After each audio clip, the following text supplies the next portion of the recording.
Decíamos que leer suponía, por un lado, ser capaz de acceder a la palabra escrita y luego poder darle significado a esa palabra o a la oración o al texto que estamos leyendo.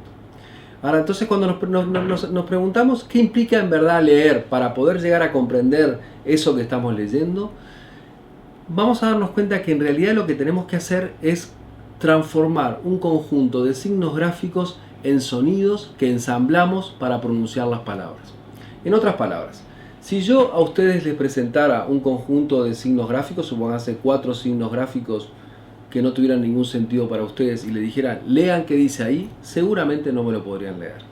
Pero si yo les dijera de esos 4 signos gráficos, que el primero se llama M y suena como M, que el segundo se llama E y suena como E, que el tercero se llama S y suena como S, y el cuarto se llama A y suena como A, y les dijera ¿qué dice ahí? Seguramente ustedes me dirían mesa. En realidad me tendrían que haber dicho es A, pero yo les diría con E es me, A es con A, y ustedes le dirían mesa. Pues eso es lo que tenemos que lograr que las personas hagan para poder leer. Lo primero que tenemos que conseguir es que sean capaces de transformar esos signos gráficos en sonidos y los ensamblen. Lo que llamamos la aplicación de las reglas de transformación grafema-fonema, ¿sí?, para hacer un ensamblaje que me permita a mí terminar de leer la palabra mesa a partir de esos 4 signos gráficos, ¿sí? Eso es lo que el cerebro primero tiene que aprender a hacer. Y como yo les decía, el cerebro no sabe hacer eso, por eso requiere una enseñanza explícita. Por eso requiere en primer lugar dominar el principio alfabético. Y dominar el principio alfabético no es otra cosa que aprender a relacionar un signo gráfico con su sonido. Nuestro sistema ortográfico el español tiene una gran ventaja, por lo menos a nivel de la lectura.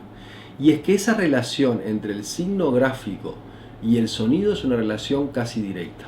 Por eso decimos que es un sistema transparente desde el punto de vista ortográfico. Hay otros sistemas de escritura, como es el caso del inglés, que tiene su complejidad. ¿Y por qué tiene su complejidad? Porque esa relación no es directa. Un signo gráfico puede representar más de un sonido, o un sonido puede ser representado por más de un signo gráfico. Y eso es lo que hace que el inglés tenga lo que se llama una opacidad, o sea, un sistema opaco desde el punto de vista ortográfico. Y eso marca diferencias importantes. Por ejemplo, es mucho más fácil aprender a leer en español que aprender a leer en inglés. A los niños ingleses les lleva más tiempo aprender a leer, porque justamente tienen que aprender a relacionar un sonido con un signo gráfico donde no siempre hay una correspondencia directa. Donde, como solemos decir, en español podemos leer como está escrito. En inglés tenemos que leer como se escucha, porque no necesariamente como está escrito se lee. O la mayoría de las palabras no se leen como están escritas, ¿sí? Entonces, aprender a leer es eso. Una vez que el cerebro aprende a hacer eso, nos da una gran ayuda. Se los voy a tratar de explicar. No es lo mismo leer la palabra colegio que leer la palabra cotarcul. Cuando ustedes tienen que leer la palabra colegio o por la palabra escuela, seguro que la leen mucho más rápido y le da la sensación de que la leen con mucha más facilidad que si yo le pusiera la palabra cotarcul o le pusiera la palabra, no sé, la que ustedes, esquerra, o le pusiera una palabra esa, seguro que ustedes sentirían cuando están leyendo mayor complejidad. ¿Por qué es eso? Porque la palabra escuela, como la palabra colegio, ustedes la tienen registrada en su memoria ortográfica, en lo que se llama el lexicón ortográfico, o sea, que es una especie de metáfora en realidad, pero como que nosotros tenemos guardado esa palabra de forma tal que cuando nos enfrentamos a esa palabra la podemos activar. En cambio hay otras palabras, como puede ser cotercul o podría ser una otra palabra como inventada, la que ustedes quieran, que para leerla necesariamente tenemos que aplicar las reglas de transformación, grafema, fonema y ensamblame, porque antes no la leímos y por lo tanto no la tenemos registrada. En otras palabras, para aprender a leer hay que aprender a aplicar las reglas de transformación, grafema, fonema y ensamblar los sonidos. El cerebro no lo sabe hacer, pero una vez que se lo enseñan y el cerebro lee esa palabra varias veces, nos dice, tranquilo, yo ahora me la guardo y cuando se encuentren otra vez con esa palabra, yo se las activo directamente y no tienen que hacer todo ese proceso de la misma forma. Es más o menos como los contactos del celular. Una vez que uno introduce el nombre de alguien en el celular, basta con poner las primeras letras para que aparezca el nombre y no hay que digitar todo el nombre.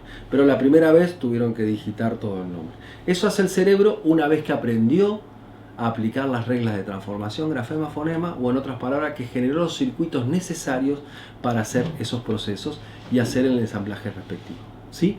Entonces, de esa forma aprendemos a leer. Por lo tanto, se suele decir que cuando nos enfrentamos a una palabra escrita tenemos dos caminos.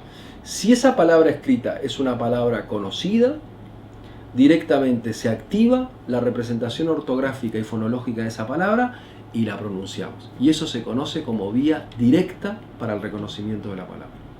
Cuando nos encontramos con una palabra nueva, con una palabra que no hemos leído nunca, con una palabra desconocida, el camino que tenemos que hacer es transformar grafema en fonema, hacer la conversión grafema-fonema, ensamblar los sonidos y de esa forma activar la representación fonológica de la palabra para poderla pronunciar. Y eso se conoce como vía indirecta o vía fonológica del reconocimiento de la palabra escrita. ¿Qué es lo que ocurre? Cuando los niños empiezan a leer, todas las palabras son desconocidas y tienen que empezar a leer las primeras palabras. Por lo tanto, el camino que va a utilizar es el de la vía indirecta. Va a ir transformando grafemas en fonemas, lo va a ensamblar y luego que la lee esa palabra varias veces va a ir aumentando en su memoria ortográfica y fonológica de palabras de forma tal que sí va a poder hacer uso de la vía directa. O sea que la vía directa, que nos da mucha velocidad y mucha precisión cuando leemos porque se activa las palabras que ya tenemos registradas, supone primero haber aplicado la vía indirecta. O sea que de la vía indirecta pasamos a la vía directa y de esa forma ganamos algo muy importante para poder leer, que es precisión y velocidad. Porque la precisión y la velocidad nos indican de que uno ha automatizado el acceso al lector. ¿Y por qué es tan importante automatizar el acceso al lector? Porque lo que tenemos que hacer es pensar en lo que leemos y no en cómo se lee, ¿no? Yo siempre digo, a los niños pequeños que están aprendiendo a cómo se lee, nosotros les llenamos los libros de dibujos para que entienda el significado casi mirando los dibujos. Cuando el lector ya ha avanzado y empezó a automatizar eso, le sacamos los dibujos, porque no es necesario que vea los dibujos, porque puede pensar en lo que está leyendo sin pensar en cómo leer. Ustedes como buenos lectores no están pensando en cómo se lee una palabra, la leen en forma automática y eso le da precisión y velocidad. ¿Sí?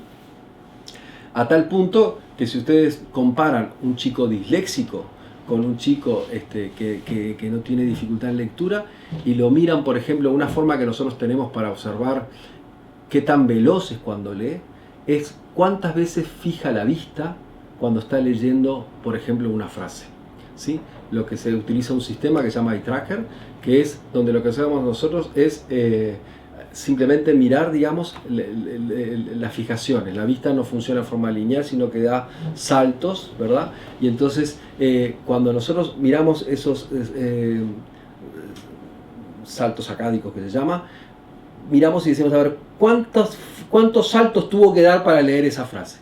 Y nos podemos encontrar, por ejemplo, una frase que nosotros le pusimos a un chico de 11 años, que se llamaba "Los indios apaches vivían en las praderas". Bueno, un buen lector de sexto año de escuela, de 11 años, le bastaron 6 fijaciones para poder leer adecuadamente esa palabra. En cambio, le dimos a un chico disléxico de 11 años, de la misma escuela, y que tuvo la misma escolaridad que ese otro niño, le dimos la misma frase y tuvo que hacer 13 fijaciones para poder leer esa frase. Eso muestra la dificultad que hay entre un caso y otro y explica lo que decíamos al principio. ¿Por qué tiene una lectura lenta? ¿Por qué es imprecisa? ¿Por qué es poco expresiva? Porque le consume muchos recursos tener que ver cómo se lee una palabra, todas esas fijaciones para poder leer una palabra. En cambio, el buen lector eso lo automatiza y cuando lee ya no piensa en cómo lee, piensa en lo que está leyendo. ¿Sí? Otro aspecto importante que tenemos que tener en cuenta que nos permite esa automatización del acceso al lector es que una vez que automatizamos el acceso al lector podemos poner también recursos para atender aspectos que tienen que ver con la expresividad de la lectura. Manejar los signos de puntuación, darnos cuenta si es una expresión declarativa, si es una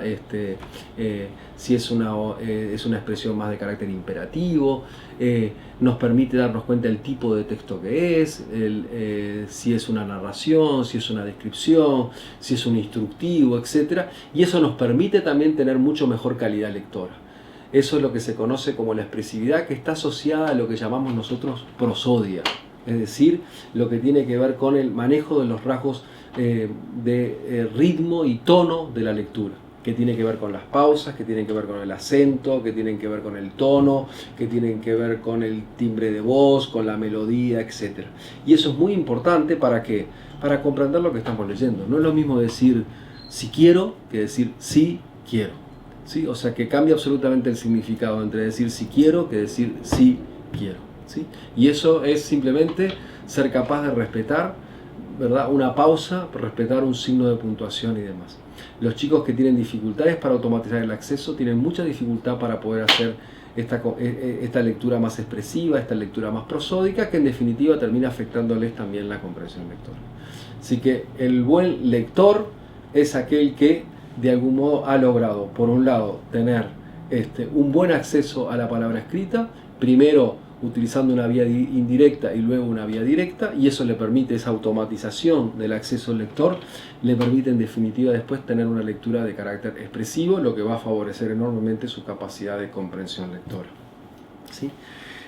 La pregunta que uno se puede hacer después de esto que hemos dicho es, bueno, muy bien, si la lectura se inicia con la capacidad de una persona para poder relacionar o asociar un grafema con un fonema y ensamblar los fonemas para poder pronunciar la palabra y así empezar a leer palabra que después que lea 2 o 3 veces la va a guardar en su memoria, entonces la puede activar en forma directa, la pregunta que se van a hacer los investigadores es, ¿y qué es lo que es necesario para poder asociar un grafema a un fonema?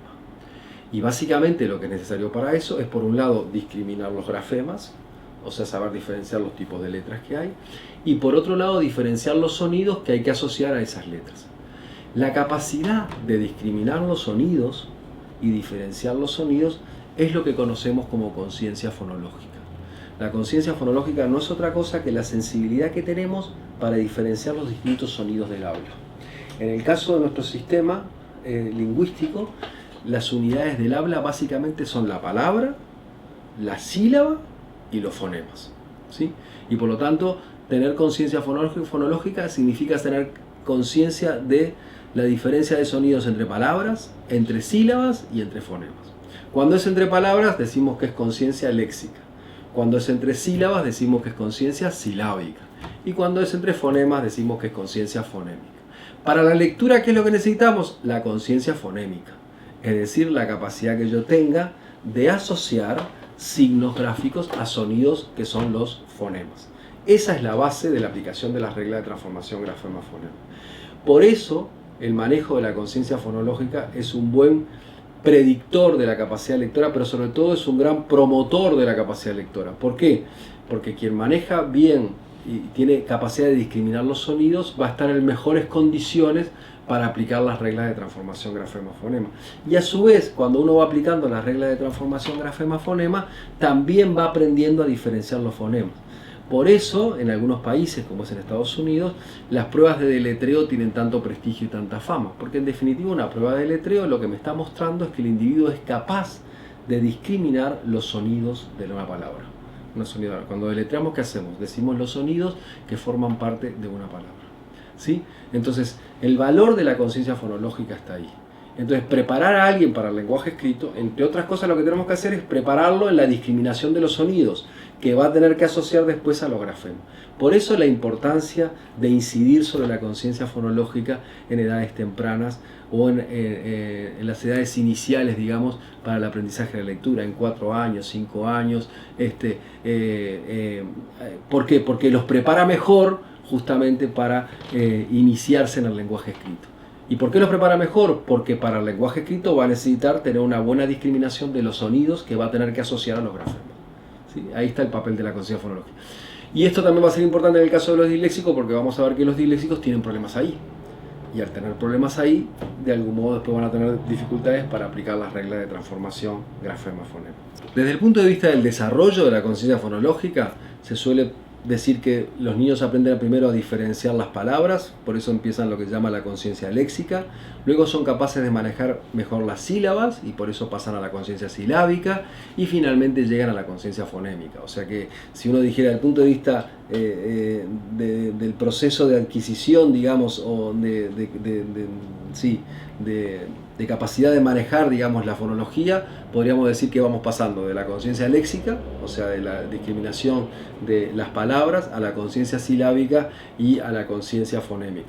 Esto es importante desde el punto de vista de la enseñanza porque uno podría hacer una progresividad. Los niños a los 3 años suelen manejar más bien la conciencia léxica, luego son capaces a los 4 años de introducirse más en conciencia silábica para luego llegar más a la conciencia fonémica, donde ya ahí es bueno que el fonema lo vinculen con la letra y entonces de algún modo cuando empiezan a trabajar la conciencia fonémica es útil utilizar ya el principio alfabético porque para el niño se le vuelve más concreto asociar el fonema al grafema. Ustedes habrán visto que los niños empiezan a decir, esta es la M de mamá, esta es la P de papá, o sea que asocian el sonido a la letra y eso le da más facilidad. Así que una forma importante de trabajar la conciencia fonémica es ya introduciendo el principio alfabético. ¿A qué me refiero con esto de conciencia fonémica? A que el niño sea capaz de diferenciar distintos sonidos. Para eso se han desarrollado una cantidad de tareas o actividades que se pueden hacer para ver cómo el niño maneja esto de los fonemas. Por ejemplo, tareas de síntesis. Se le dicen a los niños los sonidos, se le dice qué palabra es. O le digo, a ver, s, o, f, a, ¿qué es? Y el niño tiene que decir sofá. O si le digo al niño, a ver, si a sopa le saco las, ¿qué queda? Y el niño me tiene que decir opa. O si a rana, ¿cuáles son los sonidos de la palabra rana? Y el niño me tiene que decir r, a, n, a, que es lo que llamamos deletreo. O podría ser si, lo que les decía recién también, si cuál es el primer sonido de la palabra sopa y el niño tiene que decir s. Todo ese tipo de tareas o actividades que se conocen como habilidades metafonológicas, lo único que hacen es tratar de fomentar o desarrollar lo que es la conciencia fonológica. Que insisto, el valor del punto de vista del estudio de la lectura de la conciencia fonológica es que permite la discriminación de los sonidos que luego hay que asociarlos a los grafemas para poder aplicar las reglas de transformación grafema-fonema y con ello hacer el ensamblaje fonológico para poder acceder a las palabras escritas. Que luego que lea varias veces las guardará y de forma tal que después la va a poder activar en forma directa. Y de esta forma es que nos iniciamos en la lectura.